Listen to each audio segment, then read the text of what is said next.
What's up guys, and welcome back to the channel. Today we're going to have a bit of fun with underlying data on the professional scouting platform Scout to see if we can perhaps identify some of the best players in the world for their particular roles on the pitch, and see whether or not the statistics translate to their Sorare cards. If you enjoy this video, please consider hitting the like button and subscribing for more Sorare related videos. Okay, let's head over to Scout, and for those of you who don't know, there is an advanced search feature on the platform which allows you to set and play with filters for a whole range of on-field statistics. And basically what I'm going to do today is set some of these filters to hopefully narrow down a pool of players who statistically should be top performers amongst their peers. I'm going to look for everything from dominant defenders, box-to-box midfielders, out-and-out goal scorers, and creative playmakers. I'll hopefully find a couple of options for each position, and I'll also have special mentions for players in those roles who are 23 years and younger, for those of you who like to identify prospects to play in the U23 division. And before we get stuck in, I would like to say that obviously in football the data and statistics aren't always everything. Actually watching a player and giving them an eye test is a big part of scouting, but for today's purposes we're going to focus mostly on the raw data and see how it translates to a fantasy football game like Sorare. Alright, first up I want to look at perhaps one of my favourite profiles of player for SO5, and that's a dominant progressive passing defender. A player who not only puts up great defensive work per 90, but also plays a good amount of accurate forward passes. As most of you will know, this profile should in theory translate well to good scores on the SO5 matrix. This search will take into consideration all senior competitions, and the time frame will be set to the last calendar year. I could set it to the current season, but I think the last calendar year will give us a good sample size for now. Alright, so I'm going to want to add a range of filters here. Firstly, I'm going to select age. Under matches, I'm going to select minutes on field. Under the defensive tab, I'm going to select successful defensive actions per 90. I'm going to select defensive duels 1%.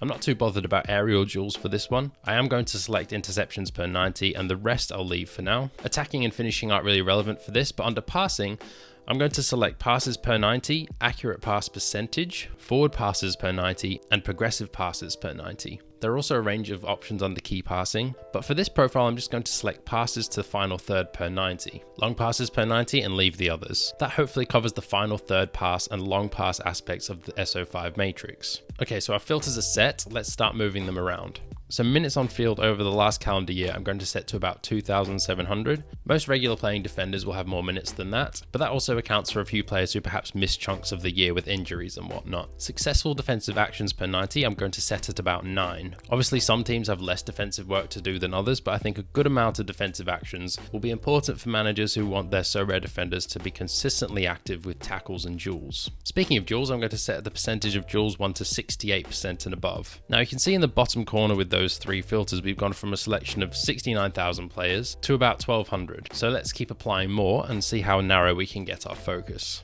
Interceptions per 90, let's put it to about 5 and above. Again, we're down to 800 players. Passes per 90, I want players who are playing a fair amount of passes to rack up those points. So I'm going to set it to just over 50 and above. Right, that's narrowed it down to 120 players now. So let's crank it up again and put our accurate pass percentage to about 85% or more.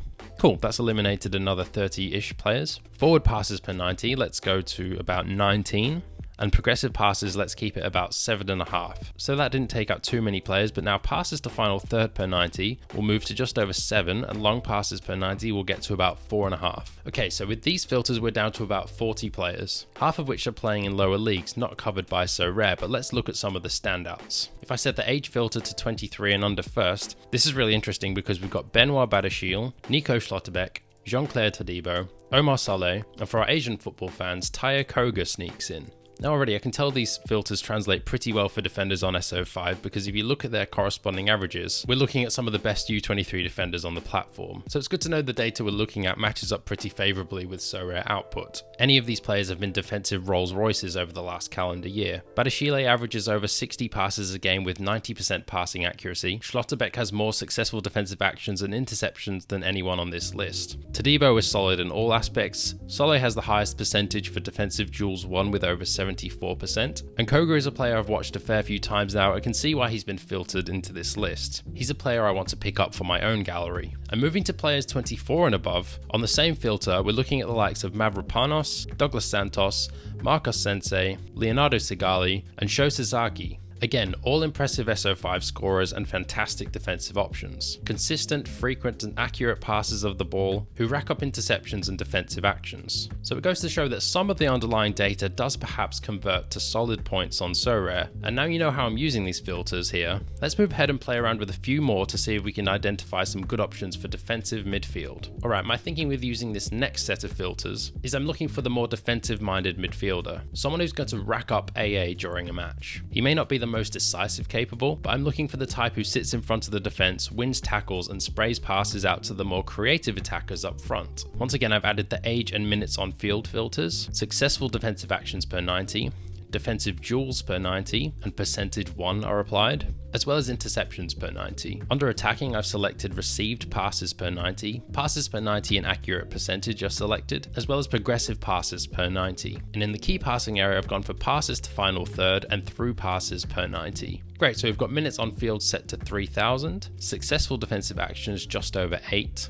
defensive duels per 90 5.8, duels won 58%, interceptions just over 4, received passes per 90 at 30, passes per 90 right up at 54, as well as accurate pass percentage over 88% this time. Progressive passes per 90 over 8, passes to final third 9, and through passes per 90 at just over 1. So let's look at these results, and from 69,000 eligible players, we have 7 players who have midfield cards on Sorare. In terms of U23, there's only 1 player who fits this high bar, Real Madrid's newest signing Tchouaméni. Already I can tell this filter fits well because we all know this guy has generated AA points for fun this season. It'll be interesting to see how much game time he starts off with at Madrid, but I have a feeling we're going to see a lot more of him than you might think at the base of the Real midfield next season. Players without Sorare cards yet include Jorginho and Højbjerg, but the players with cards include Joshua Kimmich, Sergio Busquets, Konyaspor's Hadzimatovic, as well as Josh Cullen, Jordi Clasie, and Urawa's Ken Iwao, a card I actually own in rare. If we match them up to their averages, obviously we can see some solid scores here, and if you look into their stats, you'll once again see they are less decisive dependent and more AA heavy when it comes to their SO5 output. As I said, these statistics aren't the be all end all when it comes to identifying good cards, but it's reassuring to see big time scorers mixed in with less expensive and so-called lesser cards. Naturally, Kimmich and Tchouaméni are the headliners on this list and not really a surprise, but it's great to see the much cheaper options like Cullen and Clasie competing on some of the metrics that make those Champ Europe cards so desirable. Let's move up the pitch and look at perhaps identifying some of the best creative and decisive capable midfielders slash wingers who may or may not work well as options on Sorare. Once again, we're starting with age and minutes on field. I'm going to leave off defensive options this time and head to attacking, where we're going to select dribbles per 90 and successful dribbles per 90. We're also going to select assists per 90 and expected assists per 90. And under finishing, we're going to select goals and expected goals per 90. Under passing, we aren't worried so much about volume of passing, but we do want accurate passing percentage and accurate progressive pass percentage. Under key passing, I'm going to select passes to final third percentage, as well as smart and through passes per 90. So plenty of filters to play around with here. Let's take a look. Minutes on field about 2,800, attacking actions 3.4, dribbles per 90 about 2.8, successful dribbles 46%. We'll set assists per 90 to 0.18 and expected assists to 0.13, so we're getting players who outperform their expected stats. Likewise, our goals per 90 are at 0.22 and expected goals are 0.15. Accurate pass percentages, we want to be a little more lenient for our attacking players, so we'll set that to about 80% and accurate progressive passes slightly lower at 76. Passes to final third per 90 will set to 4.5 and above. Smart passes will go for an average of about 1, and through passes per 90 will also set to just over 1 as well. Looking at the U23s first, and it's actually an All-Americas affair, with all 4 players playing in the Champion America region. Almada, Barco, Mihailovic, and NYC's Santiago Rodriguez being the attacking midfielders who make the cut. Almada has the highest average number of passes, accurate passes, and his 88% of accurate passes to the final third is the standout statistics amongst the others here. Almost 10% higher than anyone else. Barco is the highest for successful attacking actions with 5.1 per 90, and successful dribbles with 57%. Mihailovic averages the most goals and assists per 90, averaging 0.6 decisives every 90 minutes. His 0.37 assists per 90 put him way ahead of the other under 23s on this list. Rodriguez is well rounded in all aspects of the stats we've decided to filter through here. He scores the most goals per 90 amongst the others with 0.29. As you can see, their L15s on Sorare correspond pretty well too. If we broaden it out to include the others, we'll see the creative mids you'd probably expect. Kevin De Bruyne and James Maddison are the only two players from the Premier League. It's no surprise to see Neymar and Messi here. Lorenzo Insigne and Steven Berghaus also aren't much of a surprise. But Lovro Mayer from Rennes is an interesting one. Some of his stats are just on the cusp of making the cut, but he's certainly a talented player capable of high scores on Sorare, so one to keep an eye on. Absolutely no surprise to see Carlos Gil here either. We'll take a closer look at some of the comparisons in a second, but if you take a look at some of the statistics, Gil competes with Messi as perhaps the standout player on the list, which goes to show that this underlying data is actually quite useful and relevant when it comes to identifying the best of the best. The best on this list are the best on Sorare data and vice versa. The final 4 players to be filtered into this list are actually really interesting cards, and they are Ignacio Fernandez, Anthony Nkwame, Dimitri Payet, and Marcelino Moreno from Atlanta United. Fernandez has one of the highest pass percentages with 86% and averages a combined 0.5 goals and assists per 90. Nkwame ranks as the highest for goals and expected goals per 90 of any other player on this list. There are rumours of him moving to Saudi Arabia though. Payet ranks highly for smart passes and through passes per 90, as well as successful dribble percentages. Not to mention he's another player who averages over 0.5 combined goals and assists per 90. Moreno is probably the hidden gem of this list and the one who would be most surprising to make the cut through all the filters. Of course he's a fairly consistent scorer on Sorare, but he's one you wouldn't exactly place with the rest of these top scorers. However, he ranks incredibly well in a range of these stats, particularly dribbles per 90 and successful dribble percentage. He also plays his fair share of through passes and ranks very highly for successful attacking actions per 90. One of the big differentiators or indicators of quality I noticed while creating this list of overpowered attacking players is the smart passes per 90 statistic. Now I haven't actually gone through the documentation to see what kind of pass Wyscout classes as a smart pass. Perhaps if you know, leave me a comment, but if you sort by smart passes here, you'll see only 5 players have averaged over 2 per 90 over the last calendar year. Messi with 3.03, Gil is next with 2.99, Neymar close behind with 2.98, De Bruyne with 2.72, and then Payet with 2.52, which goes to show how good these guys are.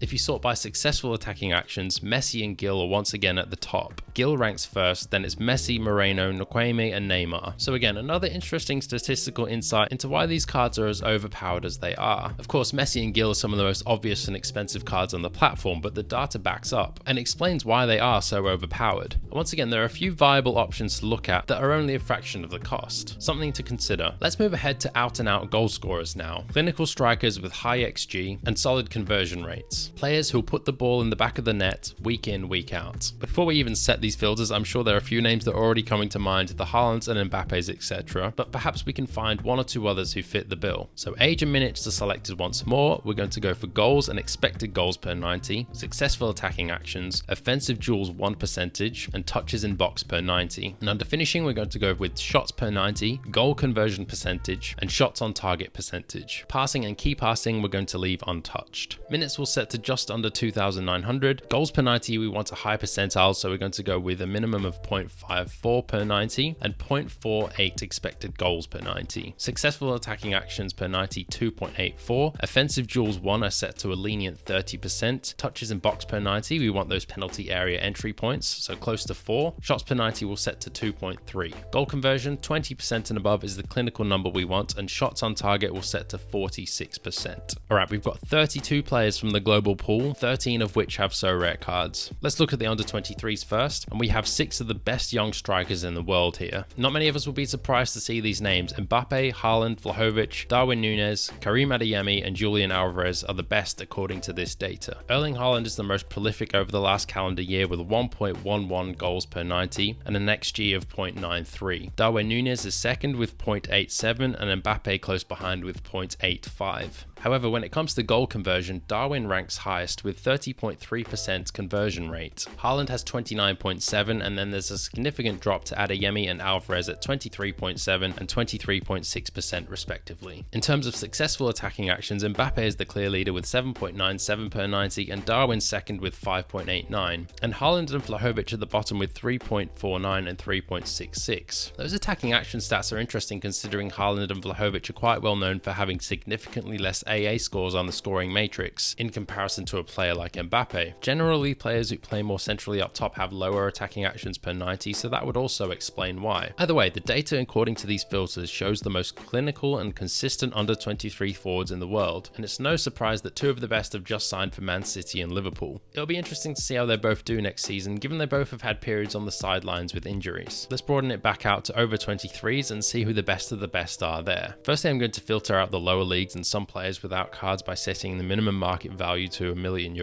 But there are 7 strikers with Sorare cards that make it through the filters, and they are Robert Lewandowski, Memphis Depay, Ciro Immobile, Wassim Ben Yedder, Karim Benzema, Umut Bozok, and Dyson Maeda, and a special mention to Alonga, who technically has a card from his Kashiwa Race old days, but now plays in the Qatari League and has been banging in a goal a game. In terms of goals per 90, Lewandowski and Benzema lead the pack with 1 and 0.91. Bozok and Maeda sneak in at the bottom at 0.6 and 0.57. Lewandowski, Benzema, and Immobile take the most shots per game. Ben Yedder is the most accurate and has the highest conversion rate at 30.1%.